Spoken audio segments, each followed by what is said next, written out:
Kardeşler, daha önceki derslerde de söyledik. Burada tekrar edelim. Bu derslerimiz tevhid dersleri olduğu için defalarca tekrar etmenin de hiç anlamı yoktur. Hiçbir zararı yoktur anlamı değil. Defalarca tekrar etmemizin hiçbir zararı yoktur. Çünkü tevhid defalarca ama defalarca tekrar edilerek var olan bilgi kalpte ne yapılır? Canlanır. Arkadaşlar, tevhid kalpteki bir çiçeğe benzer. Bir çiçeğe benzer. Onu ne kadar çok sularsanız devamlı tefekkürle, devamlı düşünerek, devamlı dinleyerek Allah subhanehu ve teala 13 yıl boyunca tevhidi anlatmıştır. Devamlı dinleyerek tevhidi ne kadar çok kalbinizde sularsanız, tevhidi kalbinizde ne kadar çok yetiştirmeye çalışırsanız Allah subhanehu ve teala Allah'ın izniyle o çiçek orada o kadar güzel bir şekilde kök salacaktır. O çiçek orada o kadar güzel bir şekilde yeşerecek, büyüyecektir. Aynı şeyleri tekrar tekrar etmemizde de bu yüzden hiçbir sıkıntı yoktur. Diyoruz ki müşriklikte Allah'a iman zaten vardır. Müşrik Allah'a iman edendir.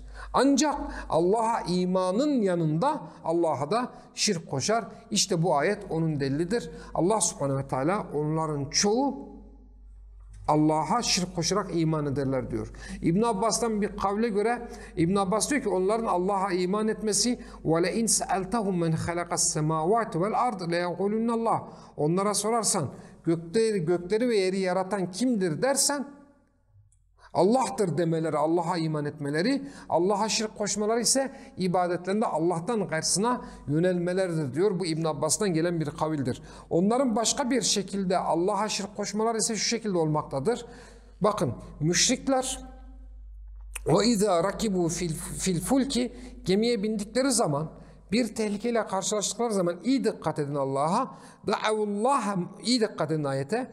Da'avullaha muhlisine lehu'd-din. İhlaslı bir şekilde. Ne demek ihlas?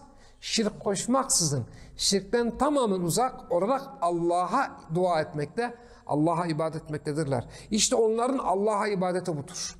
Müşrikler bazen şirklerini tamamen terk edip Allah'a halis bir kul olmuşlardır. Allah'a halis bir kul olmuşlardır. فَلَمَّا نَجَّاهُمْ اِلَى الْبَرِّ Biz onları oradan kurtardığımız zaman اِذَا هُمْ يُشْرِكُونَ Hemen Allah'a ibadet ediyorlar. Hemen Allah'a ibadet ediyorlar. Hemen Allah'a şirk koşuyorlar. Subhanallah. İşte müşriklerin çoğunda Allah'a ibadet etmekle birlikte Allah'a şirk koşmak nedir? Allah'a şirk koşmak vardır arkadaşlar. Şirk kavramıyla ilgili bu bilgilerin dışında bilmemiz gereken bir de şu vardır arkadaşlar. Müşrikler bir taraftan Allah'a ibadet ettikleri için kendilerini Allah'ın yakın kulu, Allah'ın sevgilileri, Allah'ın kendilerine nimet verdiği kimseler olarak isimlendirebilir. Mesela ne dediler? وَقَالُوا كُونُوا هُودًا اَوْ نَصَارَى تَهْتَدُوا Ya Yahudi olun ya da Hristiyan olun, doğru yolu bulasınız dediler. Öyle değil mi? Doğru yolu bulasınız dediler. Biz Allah'ın evlatlarıyız, Allah'ın çocuklarıyız, onun sevgilileriyiz dediler. Müşrikler de çoğu zaman kendilerinin müşrik olduklarına dair bir bilgi yoktur. Yani müşrikler kendilerinin müşrik olduğunu kabul etmemiştir. Yani Mekkeli müşriklere gittiğiniz zaman, Resulullah sallallahu aleyhi ve sellem geldiği zaman evet biz Allah'a şirk koşuyoruz, bunda da bir sakınca yok dememişlerdir. Hatta Resulullah sallallahu aleyhi ve sellem'i sabi, dinden çıkmakla suçlamışlardır. Ne yapmışlardır? Dinden çıkmakla suçlamışlardır. Kendilerine kafir denildiği zaman, kendilerine müşrik denildiği zaman bunu çok ağır kabul etmişlerdir. Zaten Mekke'de Resulullah sallallahu aleyhi ve sellem ile kavminin arasındaki en büyük çatışma Resulullah sallallahu aleyhi ve sellemin onlara müşrik demesi, onları şirk ehli olarak isimlendirmesidir.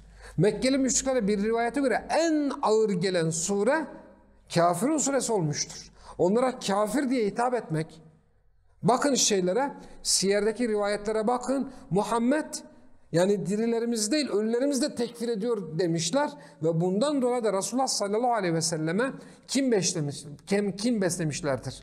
Velhasıl kelam müşrikler dünyadayken müşrikliklerini kabul etmemişler. Günümüz müşriklerinde olduğu gibi müşrikler dünyadayken kendi şirklerini, Allah'a olan şirk koşmalarını kabul etmemişler. ثُمَّ لَمْ تَكُنْ فِتْنَتُهُمْ İlla en kalu vallahi Rabbina ma kunna müşrikin.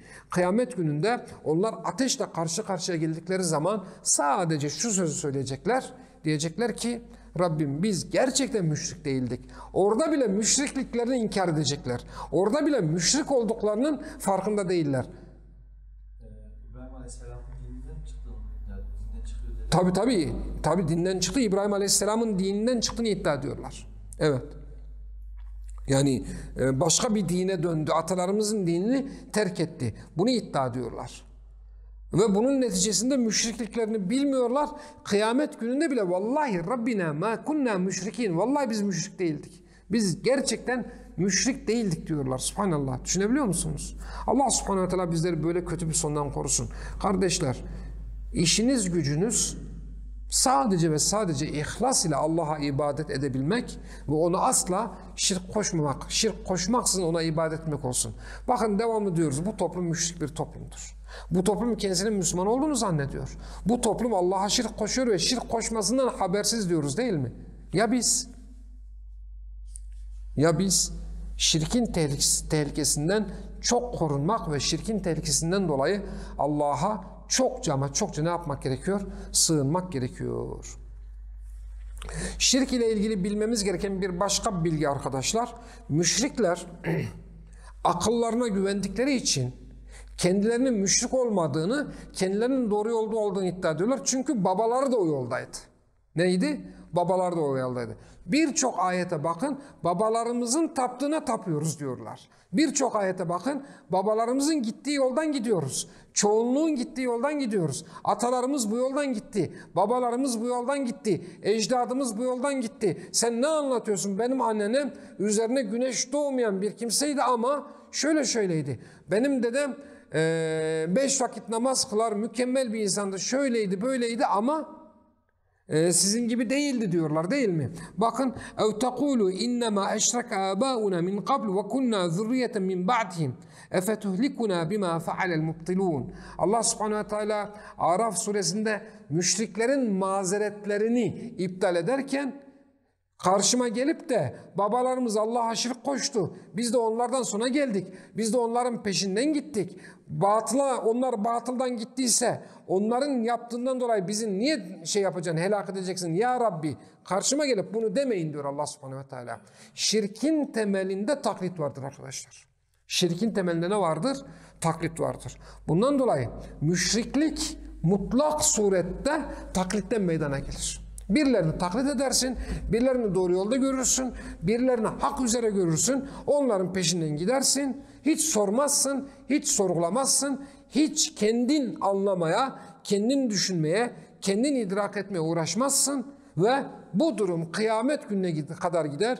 Kur'an-ı Kerim'de onlarca ayet vardır. Kıyamet gününde müşrikler ve müşriklerin peşinden gittikleri insanlar karşı karşıya geleceklerdir. Onlar diyecekler ki biz sizin yüzünüzden helaka uğradık.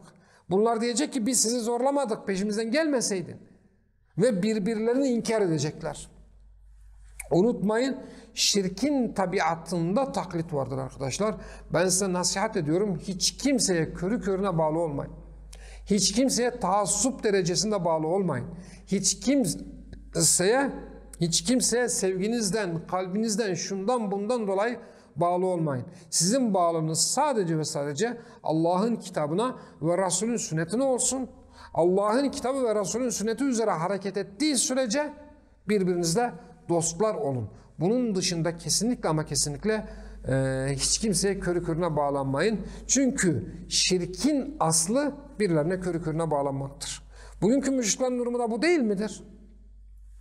Bugün içinde yaşadığımız bu cahil toplumun müşrik olmasının temelinde diyanete bağlı olmaları, onu mutlak kabul etmeleri veya putperest müşrik sofilerin şirklerindeki en temel illet hocalarına, şeyhlerine bağlı olmaları veya buna benzer atalarına bağlı olmaları değil mi? Velhasıl kelam aynı hastalık bizde de zuhur edebilir. Hocalarımıza bağlı olduğumuzdan dolayı, alim gördüğümüz, tevhid ehli gördüğümüz hocalarımıza bağlı olduğumuzdan dolayı vallahi ben hocalarına bağlılıktan dolayı sapan çok topluluklar gördüm. Dün Müslüman olup günden güne İslam'ı terk eden ve bu terkin neticesinde de bu terkin sebebinin de hocasına bağlılık, hocasının peşinden gitmek olduğunu çok kere gördüm ben. Bundan dolayı benim size nasihatim hiçbir şekilde taassup derecesinde bir kimseye bağlı kalmayın. Arkadaşlar şimdi birkaç ayetten itibaren toparlayacak olursak önemli bir ayet okuyacağım size. Ve bu ayet, bu ifade üslubu Kur'an-ı Kerim'de çok yerde geçiyor. Dedik ki bir, insanların çoğu Allah'a şirk koşuyor. İki, insanların çoğu Allah'a şirk koştuklarından haberdar değiller. Üç, bunun sebebi de atalarını taklittir. Şimdi bu üç bilgiyi Mekkeli müşriklere yükleyin. Mekkeli müşrikler çoğu Allah'a şirk koşuyordu. Ve Allah'a şirk koştuklarını bilmiyorlardı. Ve hatta kendilerini önceki peygamberlere nispet edip Allah'ın sevgili kulları olduklarını falan iddia ediyorlardı Arap müşrikleri umumi olarak. Ve bunun sebebi de atalarını körü körüne taklit. Şimdi وَقَالُوا كُونُوا هُودًا اَوْ نَصَارَى تَهْتَدُوا. Dikkat edin bundan sonraki ifadeyi. Bu ifade Kur'an-ı Kerim'de çok geçiyor. قُلْ بَلْ مِلَّةَ إِبْرَاهِيمَ حَن۪يفًا وَمَا كَانَ مِنَ الْمُشْرِك۪ينَ. Hayır, dosdoğru yol ancak Hanif olan İbrahim'in yoludur. O müşriklerden değildi. Allah subhanehu ve teala niçin İbrahim aleyhisselamın müşrik olmadığını defalarca beyan etti Kur'an-ı Kerim'de. Hatta yanlış hatırlamıyorsam 8 tane bu manada ayet var. Lafızlar değişik olsa da 8 tane veya 9 tane bu manada ayet var. İbrahim müşrik değildi diyor. Ne demek bu biliyor musunuz? Ey müşrikler, siz kendinizi Müslüman zannediyorsunuz ya, kendinizi İbrahim Aleyhisselam'a nispet ediyorsunuz ya, ama o Allah'a ortak koşmadı ki. Ey günümüz müşrikleri, siz Muhammed Mustafa sallallahu aleyhi ve selleme kendinizi nispet ediyorsunuz ya, o hiçbir günden bir güne Allah'ın uluhiyetini ve rububiyetini insanlara tahsis etmedi. O hiçbir günden bir güne Allah'a ait bir vasfı Allah'tan gayrısına vererek Allah'ı razı edebileceğini düşünmedi. O müşriklerden değildi. O halde sizin bu şirk halinizle kendinizi Muhammed Mustafa'ya nispet etmeniz kesinlikle boş, kesinlikle batıldır. İşte bu ayetleri anlayabileceğiniz nokta burasıdır arkadaşlar. Kur'an-ı Kerim'de özellikle hem Mekki hem de Medeni surelerde, ama Mekki surelerde daha çok İbrahim müşrik değildi, o Hanif birisiydi şeklinde geçen ayetlerin bu mananın altında yatan etken Mekkeli müşriklerin kendisini İbrahim Aleyhisselam'a nispet etmeleri, atalarını taklit etmeleri, kör bir taklit neticesinde, kuru bir taklit neticesinde şirke düşmeleri, ama bunu da kendilerinin bilmemesi veya kendilerinin inkar etmesidir. Anlaşıldı değil mi? Evet. Devam ediyoruz arkadaşlar. Müşriklerle ilgili bilinmesi gereken çok temel, çok bazı bilinmesi gereken şeyler var. Ancak bu bilgi zihninde olması gereken bir bilgi değil, kalpte olması gereken bir bilgidir. Birinci esas, hiç unutmayın bunu. Ve hatta elinizden geliyorsa bu ayeti ezberleyin. Elinizden geliyorsa evinizden çıkmadan önce 3-5 kere okuyun, kalbinize iyice yerleştirin. Ulaike yed'une ilen nar diyor. Onlar sizi ateşe çağırırlar. Subhanallah. Müşrikler sizi ateşe davet ederler. Bir müşrik, bir müşriğin bir Müslümana davet ettiği yer netice itibariyle ateştir arkadaşlar. O müşrikten hiçbir şey beklemeyin. Ulaike yed'une ilen nar. O müşrikler sizi ateşe davet ederler. Vallahu yed'u ilel cenneti vel mağfireh biizni. Allah ise izniyle sizi cennete davet ediyor diyor. Müşrikler hakkında bileceğiniz en temel, en sabit kural bu olmalıdır arkadaşlar. Müşrikler sizi ateşe davet ederler. Müşrikler bir şekilde sizin ayağınızın kayıp ateşe düşmenize vesile olurlar. Müşrikler bir şekilde size ateşin isabet etmesine vesile olurlar. Ateşin size isabet etmesi, ayağınızın kayması, dünyada ve ahirette helaka uğramanız müşrikler vesilesiyle olur. Dikkat edin, onlar sizi buna davet eder.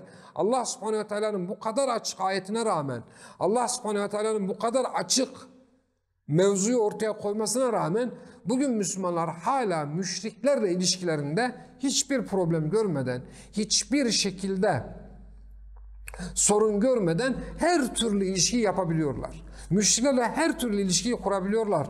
Müşriklerle her türlü sosyal ilişkiye girebiliyorlar. İşte onlarla girdiğiniz ilişkinin neticesi, unutmayın, onlar sizi ateşe davet ediyor. Onlar sizi ateşe götürürler.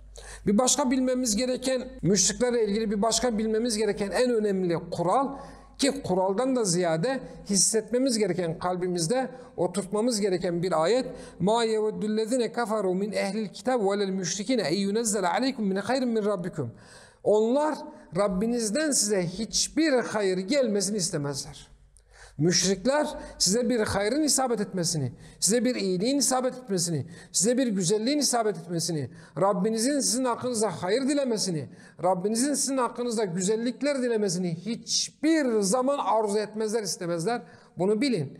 Eşiniz, dostunuz, beraber olduğunuz, oturduğunuz, kalktığınız, ticaret yaptığınız bir müşrik varsa onlar İslam'ınızdan dolayı, tevhidinizden dolayı kesinlikle ama kesinlikle size bir hayır gelmesini istemeyecekler arkadaşlar. Bununla ilgili başka bir ayet. لَتُبْلَوُنَّ فِي اَمْوَالِكُمْ وَاَنْفُسِكُمْ. Mallarınızla ve nefislerinizle imtihana uğrayacaksınız. وَلَتَسْمَعُنَّ مِنَ الَّذِينَ اُوتُوا الْكِتَابَ مِنْ قَبْلِكُمْ وَمِنَ الَّذِينَ اَشْرَكُوا اَذًا كَثِيرًا. Müşriklerden de, gerek kitap ehli, gerek müşriklerden olan kafirlerden de incitici, eziyet edici sözler duyacaksınız. Müşrikler siz İslam'ınızı net ortaya koyduğunuz zaman, siz tevhidinizi net ortaya koyduğunuz zaman sanmayın size güzel sözler söyleyecekler. Arkadaşlar şöyle bir şey düşünebilirsiniz. Hocam biz müşriklerle iç içe yaşıyoruz. Onlar bizim için hayır diliyorlar.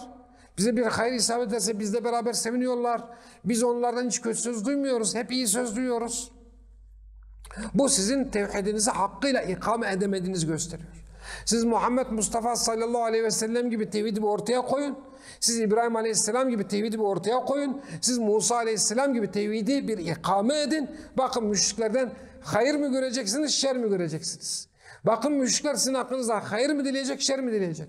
Siz Muhammed Mustafa sallallahu aleyhi ve sellem gibi La ilahe illallah hakkıyla haykırın. Siz Muhammed Mustafa sallallahu aleyhi ve sellem gibi sizden ve sizin taptıklarınızdan uzağım deyin. Siz Muhammed Mustafa sallallahu aleyhi ve sellem gibi ey kafirler ben sizin taptığınıza tapmam. Sizin dininiz ise benim dinim bana deyin.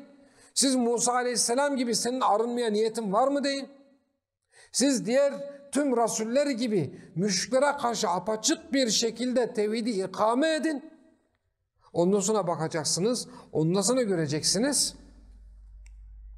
Müşrikler sizin hakkınızda güzel sözler mi söylüyor yoksa kötü sözler mi söylüyor? Bir başka ayet. Ya eyyühellezine amenu innemel müşrikune necesun. Ey iman edenler, müşrikler ancak bir pisliktir. Müşrikler ancak bir necasettir. Onlar Allah'a şirk koşmaları itibariyle en büyük pislik, en büyük necaset içerisindedir. فَلَا يَقْرَبُ الْمَسْجِدَ حَرَامَ بَعْدَ عَامِهِمْ هَذَا. Bu yıldan sonra artık onları Mescid-i Haram'a yaklaştırmayın.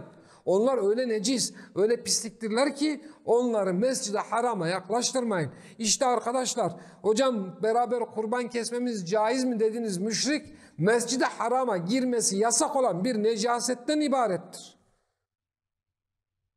Bana soruyorlar hocam işte bir kimse müşrikle evlenirse kafir olur mu olmaz mı? Bilmiyorum olur mu olmaz mı? Bunun cevabını veririm bir şekilde ama müşrikle evlenmek isteyen bir kimse kendisini ateşe davet eden bir necasetle, Mescid-i Haram'a girmesi bile yasak olan bir necasetle evlenmek isteyen bir kişidir. Biz bu kişiyi tekfir edelim mi etmeyelim mi? Böyle bir adamı tekfir etsen ne, etmesen ne? فَمَا أَصْبَرَهُمْ عَلَى النَّارِ. Ateşe karşı bu kadar sabırlı olan, ateşe karşı bu kadar cüretkar olan, ateşe karşı bu kadar dayanıklı olan bir kimseyi tekfir etsen ne, etmesen ne? Bir başka ayet. مَا كَانَ لِلْمُشْرِكِينَ اَنْ يَعْمَرُوا مَسَاجِدَ اللّٰهِ. Onlar kendi nefislerinin şirkine bile şahitken onların Allah'ın mescidlerini imar etmesi nasıl olabilir? Bu onların hakkı değildir. Allah'ın mescidini imar etmek, Allah'ın mescidini süslemek, Allah'ın mescidini ikame etmek, o mescitlerin var olması sağlamak sadece Müslümanların görevi, sadece Müslümanların işidir. Bir müşriğin Allah'ın mescitlerini imar etmesi, düzenlemesi, onarması, tadilat etmesi kesinlikle olacak bir iş değildir. İşte arkadaşlar müşrikler bundan ibarettir. Bir başka ayet. اَزَّانِي لَا يَنْكُهُ اِلَّا زَانِيَةً. Biraz önce okuduğum ayet. Ev müşrike. Zinakar bir kimse ya zinakar bir erkek ya zinakar bir kadınla evlenebilir ya da müşrik biriyle evlenebilir. Müşriklerin kadınları ancak Müslümanların zinakarlarına layıktır. Müşriklerin erkekleri ancak müşriklerin kadınları, yanlış oldu cümle, müşriklerin kadınları ancak ve ancak zinakar bir erkeğe layıktır. Müşriklerin erkekleri ancak ve ancak zinakar bir kadına layıktır. Ancak bu kadardır. Oturalım, kalkalım. Yani bu dersi özellikle bu şekilde anlatmamın sebebi müşriklerle ilgili bana çok soru geliyor. Bundan sonra hocam müşriklerle şöyle yapmak, böyle yapmak caiz mi dedikleri zaman ben bu dersi dinle kardeşim diyeceğim. Müşrik dediğin adamı bir tanı. Allah subhanehu ve teala 130'a yakın ayette şirk ifadesini kullanmış, şirk kökünden türeyen kelimeleri ortaya koymuştur. Yani ayetlerin 130-140 ayete yakın yerde şirk kökünden, şerike mastarından gelen fiil, isim vardır. Müşrik, yüşrikun, tüşrikun şeklinde. Allah subhanahu wa ta'ala Kur'an-ı Kerim'de şirki ve müşrikleri en ince detayına kadar bize anlatmıştır. Niçin? Sen oturup da müşriklerle maç yapmak caiz mi değil mi sor diye değil. Sen oturup da müşrikle evlenmek küfür müdür değil midir sor diye değil. Sen oturup da müşrikle beraber kurban kesilir mi? Müşriklerden sadaka alınır mı? Müşriklerden. Resulullah sallallahu aleyhi ve sellem müşriklerden yardım bile almamıştır cihatta. Önce Müslüman ol gel sonra yardım al demiştir. Müşriklere olan tavır budur işte arkadaşlar. Bir başka ayet.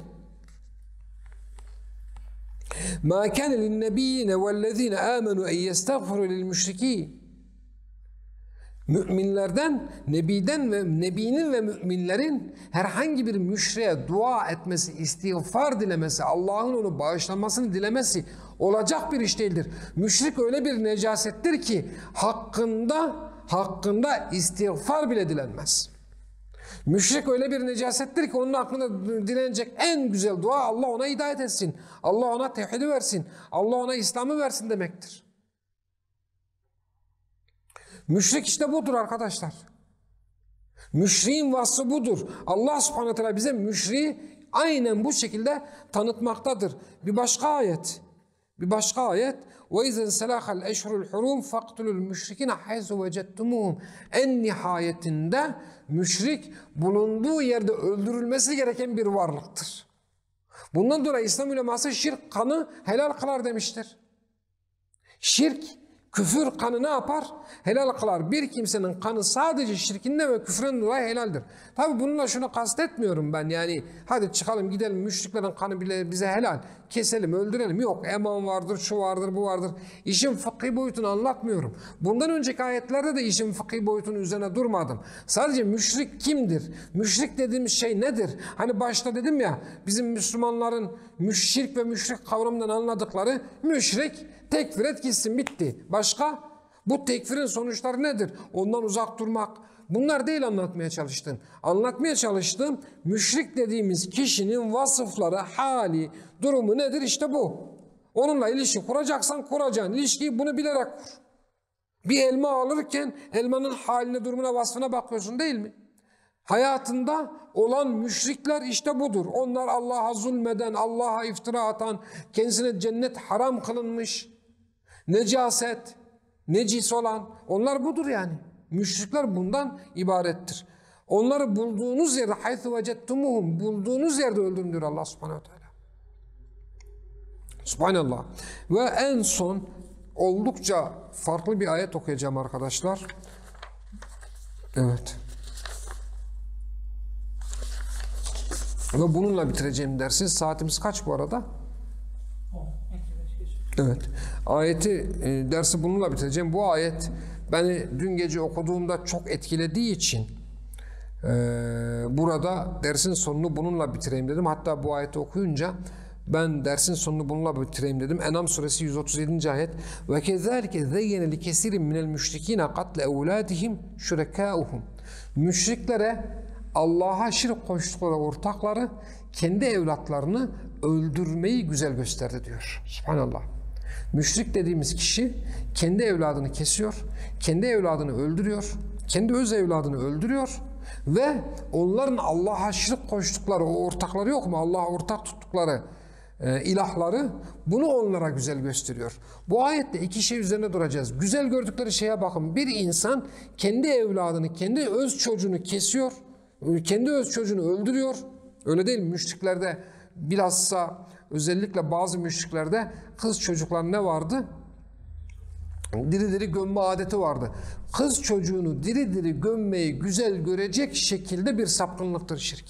Şirk öyle büyük bir sapkınlıktır ki kendi öz evladını diri diri toprağa gömersin. Kendi öz evladını ne yaparsın? Diri diri toprağa gömersin. Müşrik dediğiniz kimsenin durumunu bu şekilde inceleyin arkadaşlar. Şeytan, daha doğrusu Allah'a ortak koştukları o ortakları onlara kendi evlatlarını bile öldürmeyi güzel göstermişken onlara daha neleri güzel gösterir. Onlara daha neleri hoş gösterir. Bunu inşallah kalbinizde hissedin. Peki ders bu kadar olacak inşallah. Önümüzdeki derslerde yavaş yavaş ilah kavramı, birkaç kavram üzerinde durup derslere devam edeceğiz. Kısaca özetleyecek olursak başta da dediğim gibi bu ayetleri okuyup hissedin arkadaşlar. Bu ayetleri ezberlemeyin. Bu ayetlerin tefsirine bakmanıza gerek yok. Bu ayetler o kadar açık ayetlerdir ki Allah subhanehu ve teala kitabında bize uzun uzun şirki ve müşrikliği tanıtmıştır. Allah subhanehu ve teala müminlerin kalbinde bir şirk ve müşriklik olgusunun oluşmasını istemiştir. Mümin bir kimse Allah'ın gösterdiği pencereden şirke ve müşrikliğe bakması gerekir. Şirk büyük bir zulümdür. Müslüman bundan korunmak için devamlı surette Allah'a sığınmalıdır. Şirk Allah'a büyük bir iftira atmaktır. Müşrik Allah'a karşı gelen ve bunun neticesinde bütün amellerinin boşa gittiği kimsedir. Müşriği böyle görün, şirki böyle görün diye nasihat ediyorum size. Peki. Velhamdülillah Rabbil Alemin.